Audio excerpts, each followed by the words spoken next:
قومی اسمبلی نے متفقہ طور پہ اور یہ قانون پاس کیا، بلکہ سینٹ آف پاکستان نے بھی یہ قانون متفقہ طور پر پاس کیا۔ یہ پروسیس پورا کس طرح سے ہوا یہ ویڈیو میں آگے چل کے بتائیں گے، لیکن اس کا تھوڑا سا پس منظر ہے کہ یہ قانون بننے کی نوبت اچانک کیوں آئی۔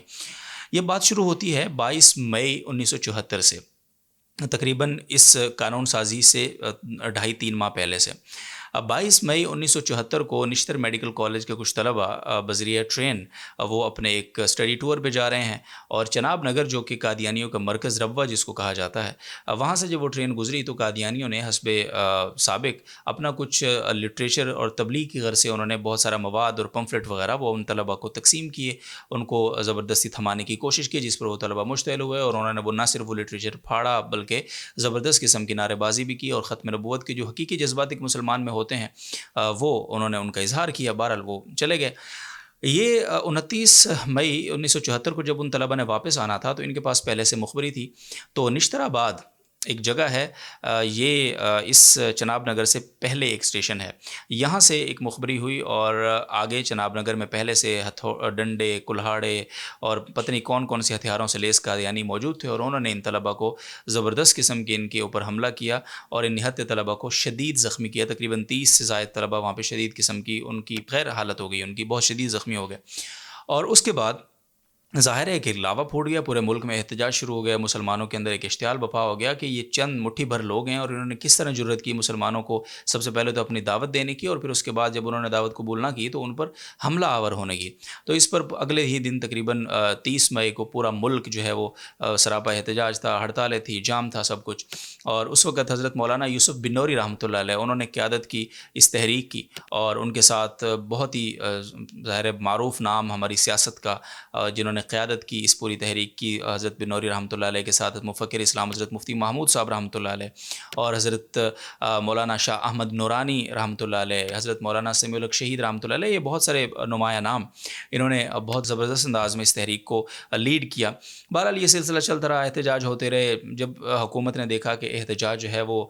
حد سے بڑھ گئے ہیں اور مسلمان اب قابو میں نہیں آ رہے، کیونکہ ظاہر بات ہی ایسی تھی، تو اس وقت ذوالفقار علی بھٹو جو کہ وزیر اعظم پاکستان تھے اس وقت، انہوں نے یہ معاملہ قومی اسمبلی کے سپرد کرنے کا فیصلہ کیا۔ انہوں نے 13 جون 1974 کو اپنی بجٹ تقریر کے بعد یہ کہا کہ یہ معاملہ اب قومی اسمبلی میں جائے گا، اور قومی اسمبلی اس کو جو بھی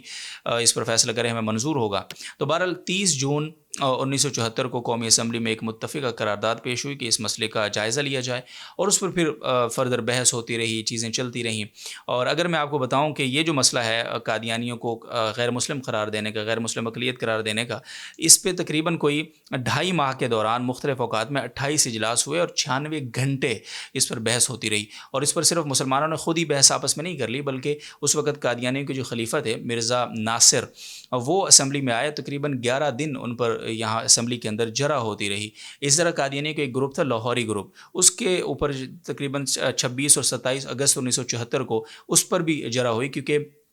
قادیانی جو ہے وہ لاہوری گروپ کے کور میں آڑ لینے کی کوشش کر رہے تھے، اور یہ بھی کہا جا رہا تھا کہ لاہوری گروپ الگ ہے، قادیانی گروپ الگ ہے، تو قادیانی گروپ کو آپ کافر قرار یعنی اگر دے بھی دیں تو لاہوری گروپ بچ رہا تھا۔ تو مسلمانوں نے اس وقت بڑی جو ہے وہ دانش مندی کا مظاہرہ کرتے ہوئے لاہوری گروپ کو بھی اپنی لپیٹ میں لیا، اور ان کو بھی بلایا جو ان کے اس وقت نمائندے، چونکہ یہ قادیانیوں سے الگ نمائندے بنے گھوم رہے تھے اس ٹائم پہ،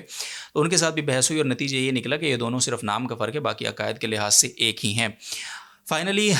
یہ پھر معاملہ قومی اسمبلی میں جس طرح میں نے کہا کہ چلتا رہا، اور پھر جناب ذوالفقار علی بھٹو وزیر اعظم پاکستان، انہوں نے 7 ستمبر 1974 کا جو دن ہے وہ مقرر کیا قومی اسمبلی میں فائنل بحث کے لیے کہ اس دن فیصلے کا دن ہے، یہ فیصلہ کن دن ہے، اور اس دن جو ہے جتنی بھی اب تک کارروائی ہوئی ہے اس کارروائی کے نتیجے میں قومی اسمبلی کے اندر ووٹنگ کروائی جائے گی، اور قادیانیوں کو غیر مسلم قرار دینے یا نہ دینے کا فیصلہ ہوگا تاکہ یہ بحث اپنے اختتام کو پہنچے۔ بہرحال اس حوالے سے قومی اسمبلی میں اس وقت کے جو وزیر قانون تھے جن کا نام عبدالحفیظ پیرزادہ، انہوں نے بہرحال وہاں پہ بل پیش کیا۔ اس کے بعد جناب وزیر اعظم پاکستان اس وقت کے جناب ذوالفقار علی بھٹو، انہوں نے آدھے گھنٹے کی ایک بڑی ہی زبردست زوردار قسم کی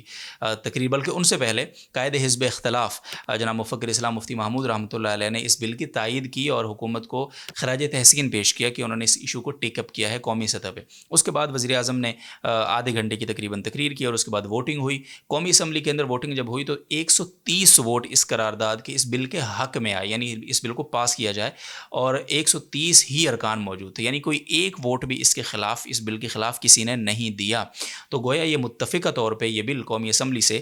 پاس ہو گیا. اس کے بعد اسی دن تقریباً 7:30 بجے, شام 7:30 بجے سینٹ میں یہ بل گیا, کیونکہ آپ کو پتہ ہے قومی اسمبلی میں اگر بل پاس ہو جائے تو پھر اس کے بعد سینٹ سے بھی اس کا پاس ہونا ضروری ہے قانون بننے کی جو تقاضے ہیں ان کے حوالے سے. لیکن اسی دن یہ حکومت کی اس وقت کی نیک نیتی تھی, اور ان کی وہ اس میں سنسیئر اور یعنی مخلص تھے کہ اس بل کو ہمیں کسی کنارے لگانا ہے. تو اور پھر ظاہر سی بات ہے پیچھے ایک مخلص مذہبی قیادت موجود تھی ماشاءاللہ, ان کی مخلصانہ کوششیں, کاوشیں, دعائیں تو وہ شامل تھیں. تو اسی دن یہ بل قومی اسمبلی سے پاس ہونے کے بعد تقریباً 7:30 بجے سینٹ سے پاس ہوا, اور 8 بجے ریڈیو پاکستان نے یہ اعلان کیا کہ قادیانی جو ہے ان کو متفقہ طور پہ دونوں جو پارلیمنٹ یعنی قومی اسمبلی اور سینٹ دونوں بڑے ایوانوں نے متفقہ طور پہ کافر قرار دے دیا ہے, غیر مسلم قرار دے دیا ہے. اور یہ میں آپ کو بتاؤں کہ سینٹ میں بھی اس بل کو متفقہ طور پر پاس کیا گیا, وہاں بھی کسی نے اس بل کو اپوز نہیں کیا. اب میں آپ کو بتاؤں اس بل کے اندر جو ایز اٹ از جو الفاظ ہیں وہ آپ کو پڑھ کر سنا دیتا ہوں. آئین کی جو ہے وہ دفعہ 106 کی شق 3 جس میں یہ کہا گیا ہے کہ قادیانی جماعت یا لاہوری جماعت کے اشخاص جو اپنے آپ کو احمدی کہتے ہیں, آئین کی دفعہ 260 اس کے تحت, یہ آگے اس کی کافی ساری تفصیل ہے, تو ان کو کافر قرار دیا گیا ہے. اور آگے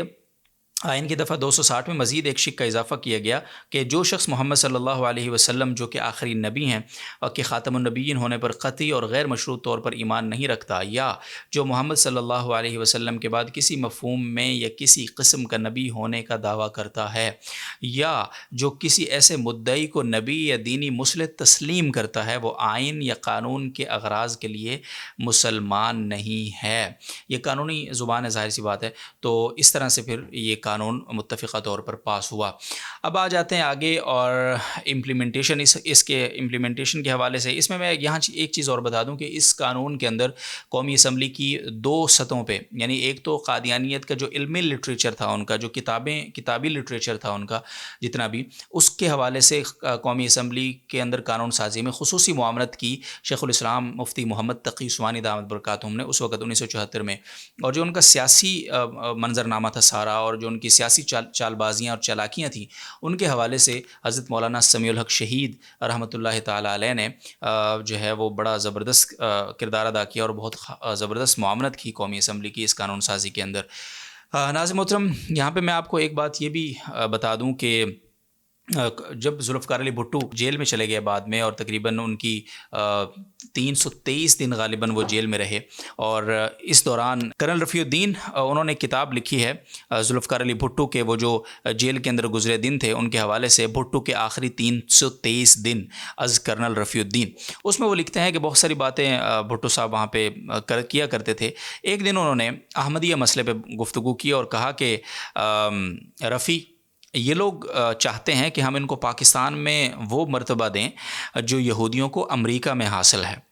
یعنی ہماری ہر پالیسی ان کی مرضی کے مطابق چلے. یعنی بھٹو صاحب یعنی ان کو یہ ادراک تھا کہ قادیانی اصل میں ہیں کون, کیا ہیں, چاہتے کیا ہیں. اور اس کا اندازہ تو 1953 میں آپ لگا لیجئے نا کہ بلوچستان کو قادیانی اسٹیٹ کی بنانے کی ساری کاوشیں شروع ہو گئی تھیں, اور کراچی کو قادیانی مرکز بنانے کی کاوشیں شروع ہو گئی تھیں, اور وزارت خارجہ تک کا منصب جو ہے وہ قادیانیوں کو حاصل تھا ظفر اللہ خان کی صورت میں. اس میں ایک چیز اور یہ کہ جس طرح میں نے انٹرو میں اپنے کہا کہ یہ کیسے ممکن ہوا کہ 1970 میں جو ذوالفقار علی بھٹو تھے وہ قادیانی کی انہوں نے حمایت لی تھی اپنے انتخاب میں, اور 1974 میں انہوں نے ہی قادیانیوں کو غیر مسلم قرار دینے میں بڑا کلیدی کردار ادا کیا. تو یہاں سمجھنے کی کیا بات ہے, اس میں ہمارے لیے ایک سبق ہے بنیادی طور پہ کہ اگر علماء کرام طریقے سے, سلیقے سے اور مخلصانہ بنیادوں پر متفق ہو کر, متحد ہو کر حکمرانوں کو اگر ان کی غلطیوں کا احساس دلائیں اور ان کو